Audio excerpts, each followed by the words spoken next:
Hello there. So just got back from my South Downs Way walk, and I thought I'd talk you through my experience on the trail. Starting from Winchester, heading towards Eastbourne. I had my girls for the first 2 days of walking and one of the nights out there, and that was great. I was so pleased to be able to share, part of that experience with them. My oldest, she's done DVE. My youngest, she wasn't interested in that, and so it was just great to have them along for part of the walk. My buddy joined me for the last 4.5 days, so I met up with him in South Harding. Now I'll explain all of that here coming up. So hands down, my favorite aspect of the trail, and I say this in relation to having walked the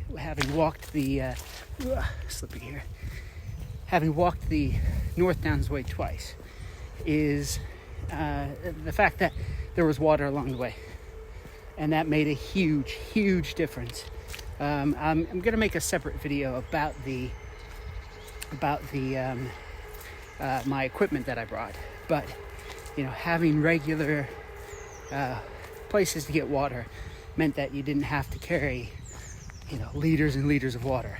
On the North Downs Way, there were some sections that I started off, or when we stopped for water, I was carrying 3, 4, even 5 liters of water, just because the distances between water stops were so great.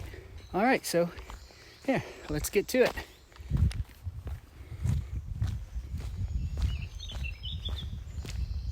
Okay, so day one is 15 miles from Winchester to Old Winchester Hill.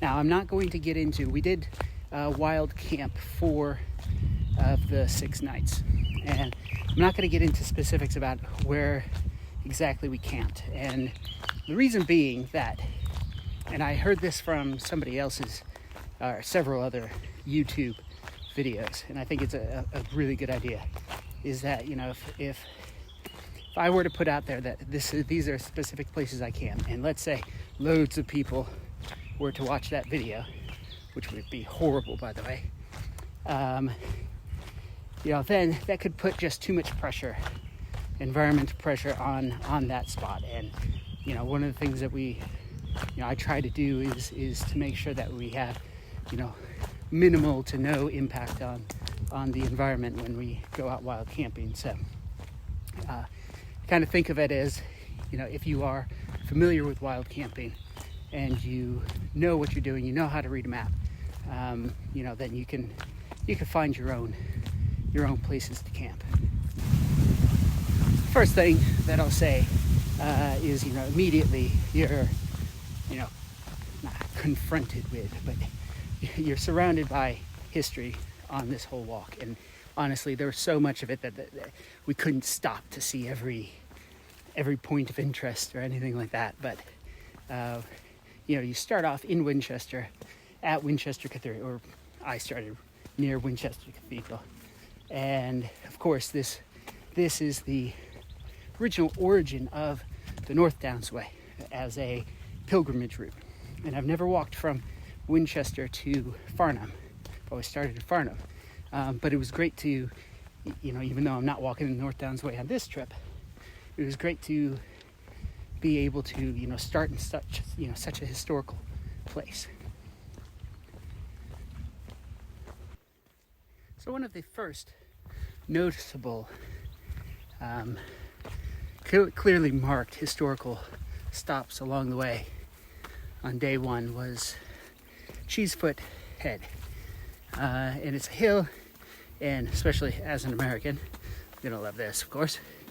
It's where General Eisenhower addressed the American troops before D-Day. One thing that I kept hearing over and over from people who've walked South Downs Way is, in comparison with the North Downs Way, is that it's just so much more beautiful. And I found that in the end, found that to be true. But, I'd say the first 2 days weren't much different from, most of the views that you get on the North Downs Way. Now, that's not to mean that it's not beautiful. Of course, you've heard me talk about the North Downs Way before. I love it. I think it's a great trail. I think it has beautiful views. But, the first 2 days, that's what I noticed is I was a little bit like, really? Because I don't think it's that much different. Now, the first day was pretty flat, and that was nice. It was a nice way to start the trail. So the weather was really nice at the beginning of the day. But, about halfway into our walk, it just opened up on us. And the rain started around Lomer Farm, kind of in between that and Beacon Hill for us. And of course, I told the girls, this is just a passing drizzle. It wasn't. The sky just opened up and it dumped on us. So we put our wet weather gear on and we carried on because it's really all that you can do anyway. So coming down from Beacon Hill, come to Exton, and the girls were really keen on stopping for a snack at a pub. So we stopped at the Shoe Inn in Exton, and I think I made an Instagram post about this, but they were incredibly welcoming. We looked like drowned rats, and it's a nice pub. But they said, come on in. They found us a table, let us dry off. Very, very kind. So if you do walk the South Downs Way and stop in Exton, highly recommend that pub. So we carried on from Exton for a few miles. And again, I'm not going to get into specifics, but we camped in and around Old Winchester Hill there. Nice spot, well away from the path. Would have had to kind of seek us out. You're going to find us camping there. And we set up late. It's just getting dark when we got there, in part because we had gotten a later start, and we started walking after lunchtime. So that made it easier to, walk the 15 miles, be setting up near dark. And of course, continue to rain on us while we were setting up and through the night. So that's day one taken care of. All right, so day two.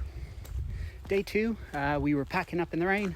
Not ideal, but again, what are you going to do about it? But luckily, the weather cleared as we got to the top of Old Winchester Hill, which was a nice change.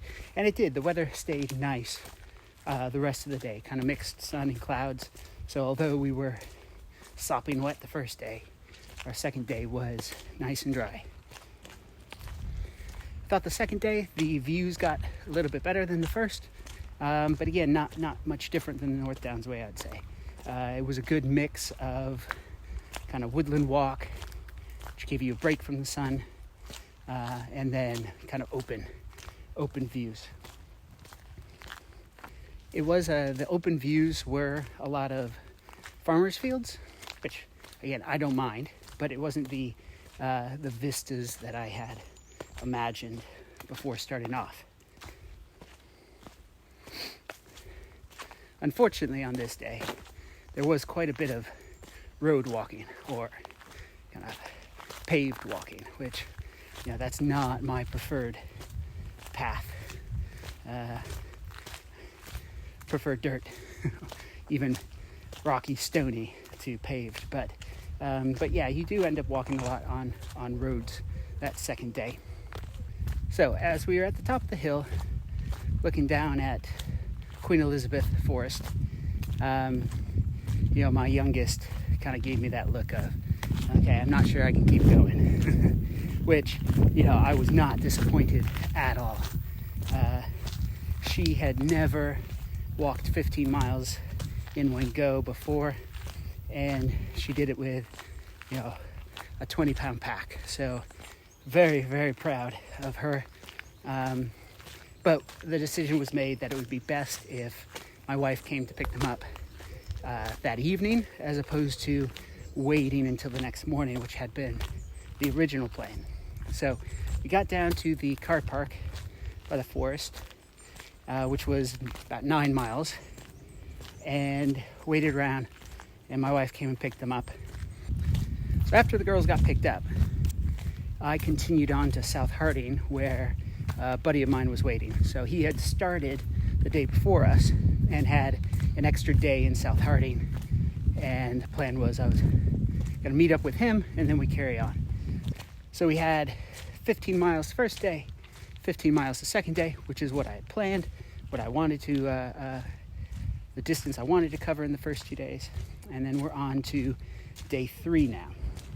So one thing I noticed, more hills on day 3, but once you got up on the ridgeline, it was nice and flat. So more hills, but still relatively easy going, not too strenuous or anything like that. Now, the best part about day 3, hands down, was came out of the forest, a wooded area, and you saw the sea for the first time. And as you know, you're going to end, at Eastbourne on the sea. It was nice to kind of feel that closeness to the water, that get a sense of, all right, I am walking in the right direction. I am getting close to the sea every day that I'm going along. And it was fantastic and exciting to kind of walk through that tree line and just see, poof, there's the ocean. It's also really good to see the sun some more on this day. Just brighter, clearer skies. So our initial, and this is just the way it is, when you're planning a route, when you're planning multiple nights, looking for campsites, it may look perfect on the map, but you just never know exactly what it's going to be until you get there. And so I always plan with, several contingencies in mind. Now my goal was 15 miles minimum each day. And if we ended up walking extra in a day, that was just bonus. That'd make the last day a little bit shorter. So we got to our first campsite that we had found on the map, and it wasn't any good. So we kept walking, and we ended up walking 17 miles that day, which is perfect. It's only two more than 15, but still you feel like you've done that extra bit. So we stopped outside Amberley, and really it was, similar to the first night, well tucked away. I was in a hedgerow, and you could, you had to walk up to where my tent was just to see the top of it, and you definitely couldn't see it from the footpath, from the South Downs Way at all.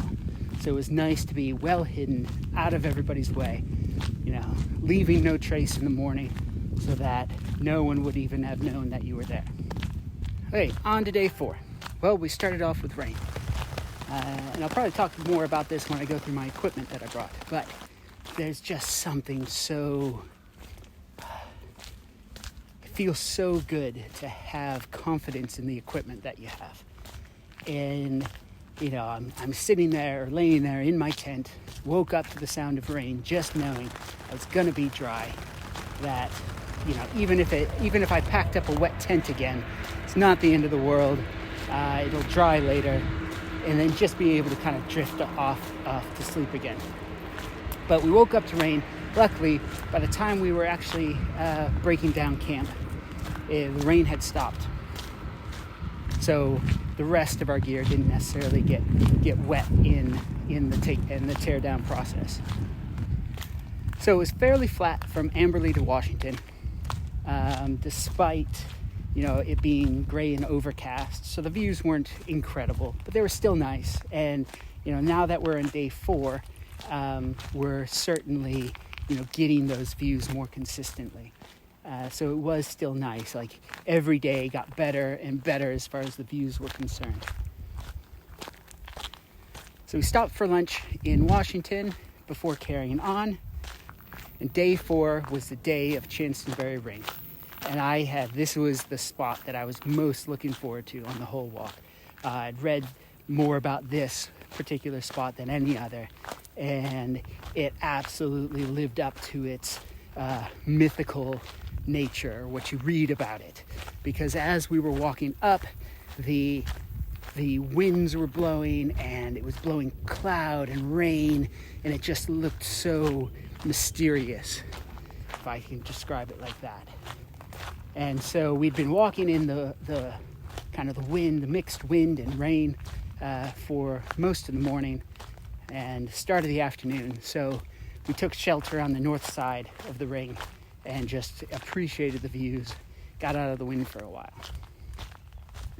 Okay, so as you continue walking, I'm not talking a couple kilometers, it's later in the day now, you do unfortunately, and I don't mean it unfortunately, like it's what I love about walking in this country is you are in amongst life, you're in amongst people, especially in the southeast of England. And so we did walk past a pig farm, and I would say that's probably my least favorite part of the walk, just because it does seem to go on and on and on, and it's not necessarily pretty. So today was turning into a long day, and where we had planned to stop on the map, again, just it wasn't right. There was no place to be away from people, away from built-up areas. And so after getting water in kind of just south of Upper Beating, we decided it'd be best just to press on. And so that day ended up being 20 miles. My walking buddy wasn't too pleased with this, but we did it. And again, in my mind, my horribly selfish mind, I go, yeah, we're knocking out these miles. Yeah, let's keep going. But we got to a spot, and it was my favorite camp spot of the whole trip. And we were well away from the path. Nobody could see us, but we had incredible views. The wind had been blowing all day, but we were somewhat sheltered from the wind here. Not completely, but as the sun was going down, saw a beautiful sunset. And in the morning, got to watch the sun come up. It was a beautiful, beautiful spot. Again, I would love to tell you where it was to encourage you to go there, but again, don't want to put too much pressure on one place. All right, on to day 5. So since day 4 was 20 miles, I kind of had to give in and agree that day 5 would only be 13 miles. And it was, in the end, it was a good decision because we had a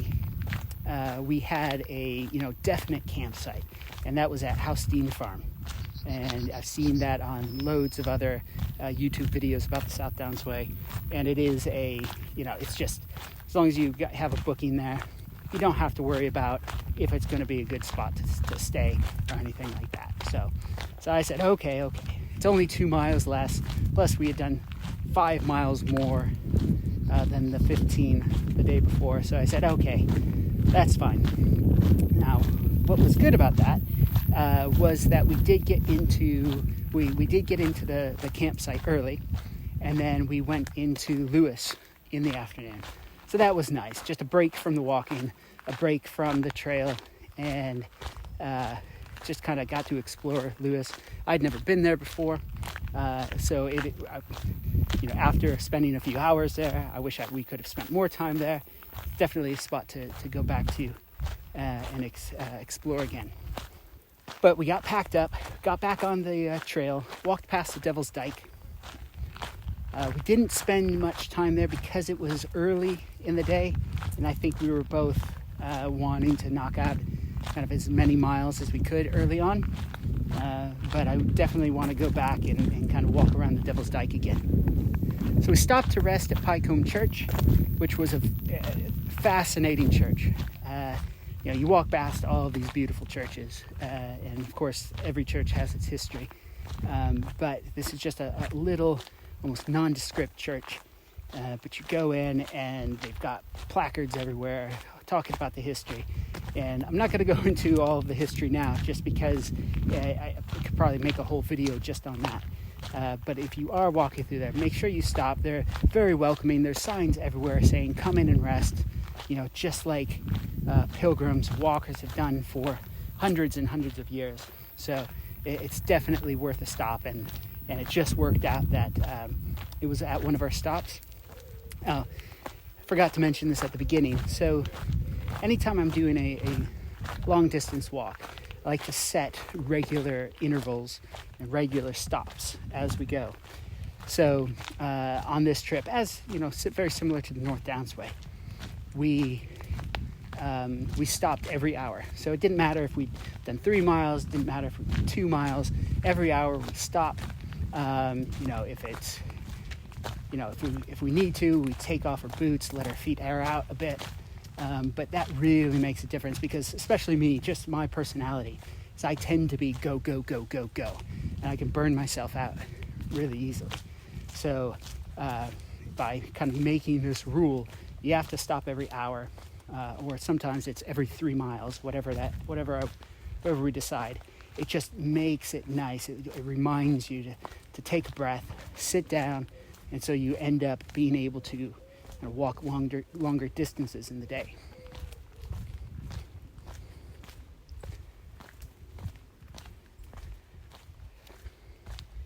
The walk on day 5 was pretty flat, except for coming in and out of towns where you're dropping, off of the ridgeline into the town, and then you've got to climb back up.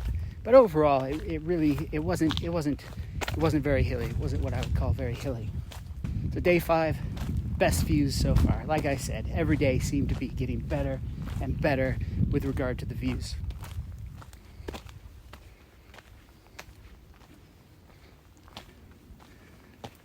So finally, at the end of 13 miles, we dropped down into Housestein Farm. So day 6 really was the first day that the guidebook seemed really off.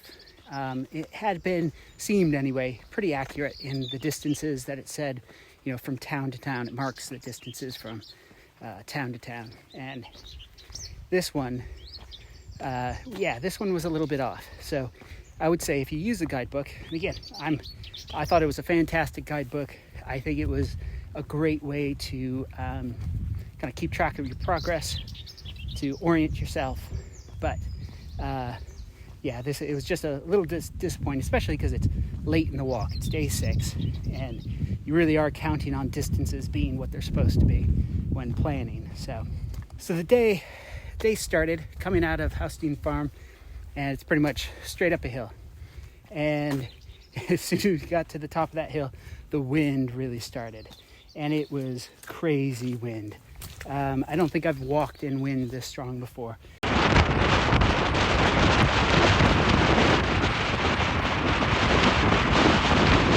And of course, you're out on the downs.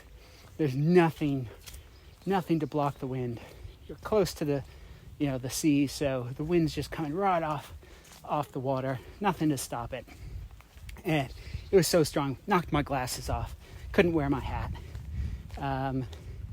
It kind of spit on us a little bit from time to time. So it was just one of those days where you weren't sure, do I put my rain jacket on? Do I take it off? And I definitely prefer not to walk in a rain jacket or rain gear. It has to really be coming down for me to put my rain jacket on. And the reason why is I tend to walk quickly, and I find I get just as soaked through sweat if I'm wearing a rain jacket as I would if I was just in the rain. I'm also not too fussed about getting a bit damp from the rain, just because the clothing I wear, it's meant to dry quickly, and it does, and you don't have to worry about getting cold because it wicks the moisture away. So, but today was just that kind of in between. It seemed like it was going to start raining hard. I'd put my rain jacket on. 5-10 minutes later, it would stop, take my rain jacket off, and then on top of the wind, it just really kind of sucked the energy out of the walk that day. So by the time we got to Alfriston, the sun had come out, which is great. And although it said it was supposed to be 13 miles, and it looked like we'd be able to walk 15 miles to a potential campsite, for whatever reason, we were at 15 miles. And just looking at my walking buddy, we just looked at each other and decided that the best plan, because as I said before, you don't know. It looks like a good camping spot on the map, but you don't know what it is. And we didn't want it to turn into another 18, 19, 20 mile plus day. We decided it'd be best just to get a couple rooms in Alfriston. All right, so here we are, the last day, finale. And it's Alfriston to Eastbourne. And I think the map says that it's, 10 miles, ended up being 11. So I'm calling this day 6.5. Now my reasoning for this is we did start past midday on the first day. And my goal was to finish around noon on the last day. So I don't know. I'm going to leave it up to you guys. Is that 7 days? Is it 6 days because of the 2 half days? Is it 6.5 days? I don't know. I will admit, selfishly again, I like the sound of 6 days better than I do of 7 days. So that's probably why I'm inclined to call it day 6.5 or day 6 instead of 7. But anyway, so coming out of Alfriston, you walk along the river for a while, not necessarily beautiful views, but then you start climbing hills. So we did have a few hills early on in the day, and of course, it was bound to happen. Knew it was going to happen, that as soon as we started walking, we were going to find that elusive perfect campsite along the way. And sure enough, we did. So wouldn't have been, I think, more than 2 miles out of Alfriston to find a place to camp. But again, oh well, we had a nice relaxing evening. I'll marked it in my map book for the next time that I walk through. So you come down to Cuckmere Haven, and then that's when the day, I think, really starts. That's when you've got, the white cliffs coming out of the water. You can see the old pillboxes from World War II sitting there still. And you climb that first hill, you get to the top of the Seven Sisters there, and you're like, this is what I've been waiting for the whole walk. Not that the rest of the walk hasn't been great, hasn't been beautiful, great views, but there is just something about seeing those white cliffs, seeing the Seven Sisters. I just kept taking pictures and pictures and pictures. But anyway, we're on the Seven Sisters, and the Seven Sisters are unrelenting. It's the last day. You're looking forward to not finishing it because you didn't enjoy it, but looking forward to finishing it, completing it. And the Seven Sisters just get you. You're never walking on the flat. You're either going up or down, and it's up and down, up and down, up and down. So it was not an necessarily easy way to finish the walk. So you cross over a Burling Gap, and then you're on the other side, looking back, seeing the Seven Sisters, what you just walked up. Of course, they don't seem nearly as high as what you thought they were when you were walking them.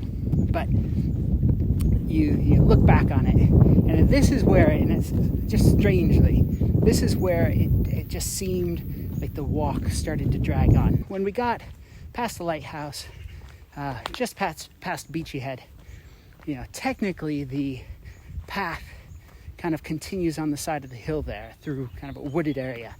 And it would have been easier to walk along the road. But of course, me being me and wanting to say we walked the South Downs way, we had to go through the wooded part. And I think because most people walk along the road to get to Eastbourne, it's not well kept. So it's overgrown, thorns, prickers, stinging nettle everywhere, pushing through the stuff. But anyway, in my head, I've now completed the South Downs way. I've walked all of it. And what a great feeling it is to see that signpost coming up as you're coming down off the hill at the edge of Eastbourne. You see it, and it's like your momentum picks up, your pace picks up.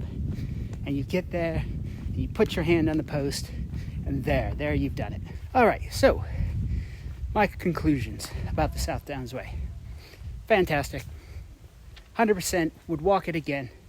Kind of got it in my head as I was even walking it the first time, taking note of, better places to camp or, distances I could cover. I just kept saying, I think I could do this in 5 days. So that's going to be my goal. Not this summer, of course. I'll leave it for another summer. But definitely want to walk it again. Definitely would suggest walking it. If maybe some of my distances sound a bit much to you, it's easy to break up into smaller pieces, smaller chunks. It's just my stupid competitive nature that says, let's try to do it in 5 next time. There was enough flat bits on the South Downs Way. Yes, it's hilly. You're going to encounter hills, especially those Seven Sisters. But I just didn't feel as beaten down. Normally, for at least a few days after a long walk like this, I'm hobbling around the house for a while. But, I got back, put my feet up that night, took it easy the next day, but it really didn't feel as though I needed to. So I really enjoyed that aspect of it. I think that goes back to, what I was thinking about with, I can do this in 5 days. So I'll put haven't really talked about it much, but the guidebook that I used, strongly recommend it. I'll put a link down at the bottom so you know which one I'm talking about. But I liked having it because the guidebook kind of comes in 2 sections. It has the historical, the description, walking from this town to this town, this happened here, this happened there, and then it has a pull-out kind of OS map pamphlet. And it was nice. It was small enough. It was compact. I could put it in my pocket. It's easy to get to, easy to reference, easy to kind of keep track of where I was.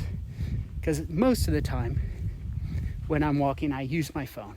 I've got the OS Map app, and it's just more convenient to pull my phone out of my pocket as opposed to always pulling a map out. And on a walk like the South Downs Way, North Downs Way, any kind of long walk, that's you're crossing over many different OS maps. And I think the idea of carrying all of those maps with you is just a bit absurd. So it's extra weight. So I find I just use the OS Map app most of the time. But really liked having this pull out, this guidebook booklet. It was nice to be able to just use paper and not run down my battery, save my battery for photos and videos. So I'd strongly recommend the guidebook. Again, just be a little bit wary when planning about distances, because I think it is off in a few places.